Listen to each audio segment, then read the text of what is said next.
So what I'm going to show here is the Woody Valley DENALI, and this is the kind of mountain harness. It's what I call a string bikini harness, as you'll see. It weighs just like a couple of 100 grams, and I just want to show you what this kind of harness is like. Obviously amazingly light and compact, but obviously it's very minimalist, and as you'll see there are some compromises involved in it. Right, so first of all, the DENALI comes in this bag, and when you take it out, that's the harness, and that's got carabiners and also, as you'll see, a speed system. Last time I put this away, I didn't put it away very carefully, so it might be a little bit of a tangle, but in a way I want to show you what it's like from that point of view, because this kind of harness does really take, they're a bit fiddly I think, and it does take a bit of care to get them on, and you need to be really careful you put them on right. So first of all, if I go down like so, oh, that's the label there. You can see the carabiners there, and I have got it a little bit tangled up in itself. So with better care that would be better, but it does give you an idea. So now what I found is if you hold the carabiners like so and pull them out, that makes things clearer. I have added a speed system on here, and so that adds, it's definitely nice to have, but it adds a little bit of complexity. You need to be careful to like keep that off to the side. So here I have those, and what you do is you can see here I'm holding the carabiners and then very carefully holding the straps like so. These straps here are my shoulder straps, which I'll need to put on in a moment, and then what I do is I just put one foot through like so, and this is the fiddlier bit where you get the other foot, put it through there, just very carefully again make sure it's gone through that gap. It's not a bad idea, I think, to check at this stage that you've got everything right, and we'll double check again in a moment. Next I come around, and I found it best to get one of the shoulder straps.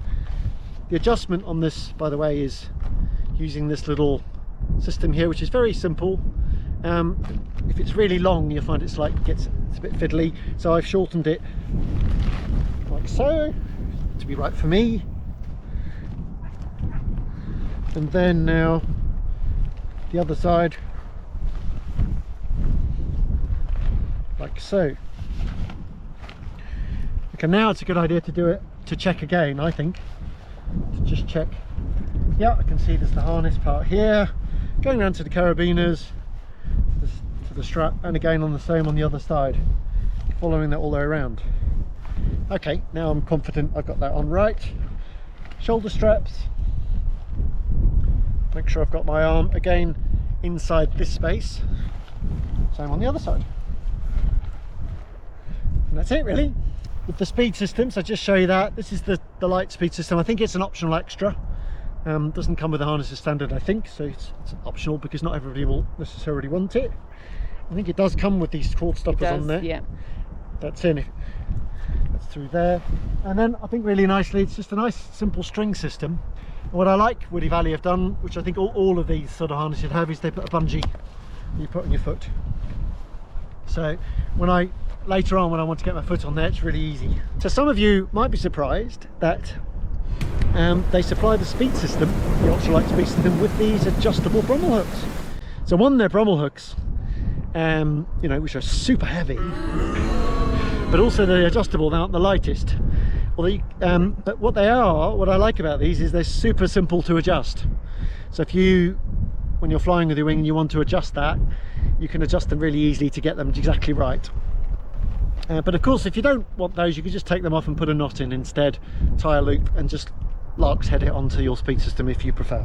And a good idea is use the stoppers to pull those like that, so that the speed system then stays up here, so you're not tripping over it. So now I'm going to show you to put on the front container. So the wing's going to be here, and you want the front container here. So I think it works best to put this on first.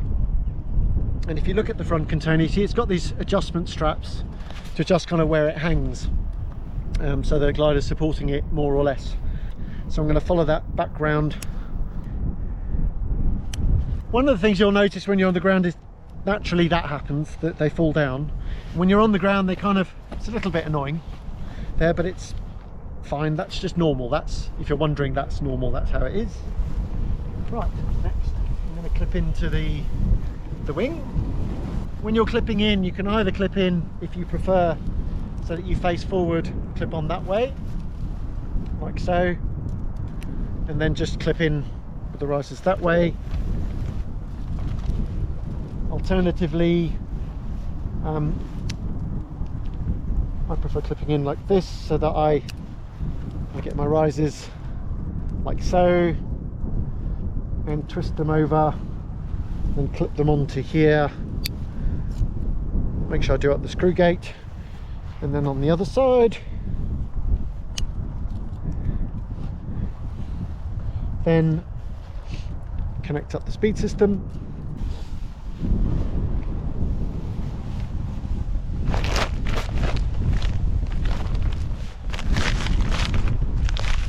On the Woody Valley container, there's a strap on the back there, which is optional. You can take that off, but what you can do is, on most of these, most sort of split leg harnesses, like so, there's a strap that goes along the bottom there. So what you can do is get that strap and clip it over there, like so. And what that does is just hold it in a more secure position, so it doesn't flap around so much. It's particularly, I think, when you're in the air, it's going to hold it.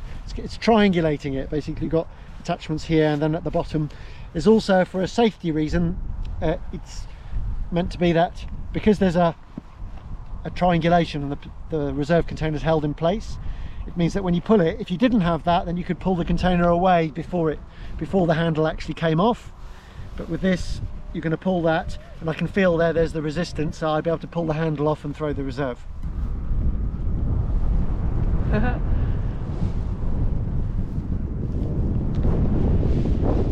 It's actually surprisingly comfortable, this harness. And it looks very good too. You're very streamlined. Streamlined, yeah. Yeah.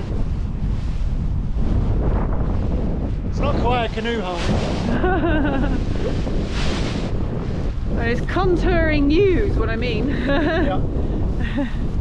That's all good, that's all good, yeah. That's really good actually. I'll try using the speed system.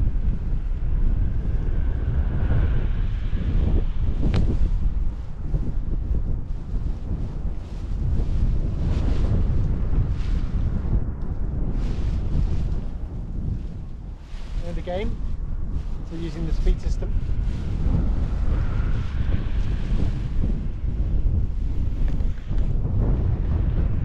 With this kind of harness, you need to give in to the shape of it, which is it just wants to scoop you like a hand. So if you try going into like this position, it's uncomfortable. If you let it just scoop you up, it's actually super comfortable. You have to bear that in mind when you land. You see how I'm actually staying in that position when I land a bit, and then rotating myself upright. And it's something actually I think that requires a little bit of practice to go from that, because these harnesses tend to make it a little harder for you to get up, especially if you've got a bit of a belly. And at the moment I haven't got so much of a belly, so I'm alright.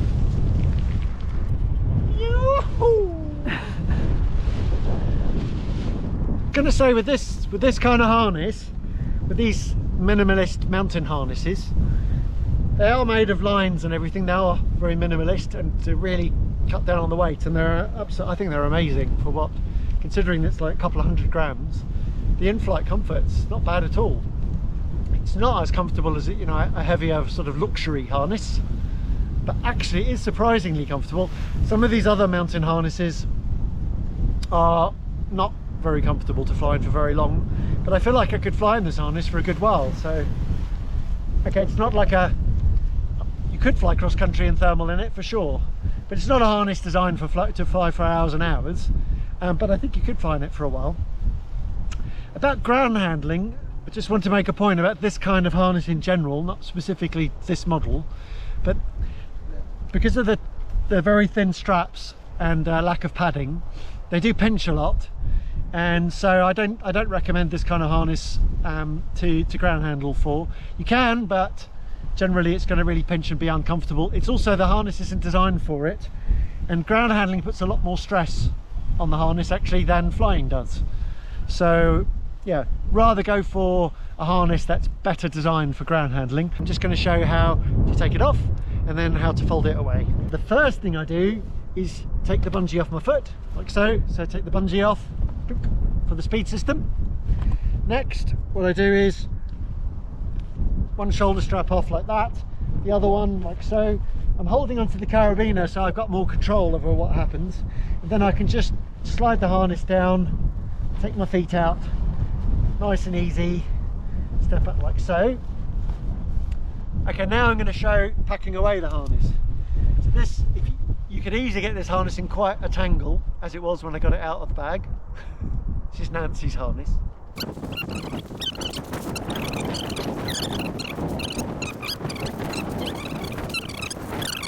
Made sure all the lines and everything are held in place, and then, as if by magic, the bag appears.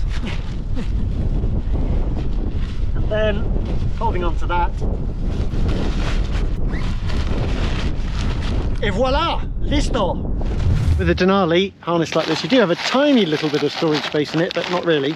But the idea is that you have your backpack, you put everything, and you just put that on the back, and then you just do up the chest strap so it's not going to fall off. Yeah, and don't really need that one. You can do up the waist strap, but you don't need to, just tuck it away. Yeah.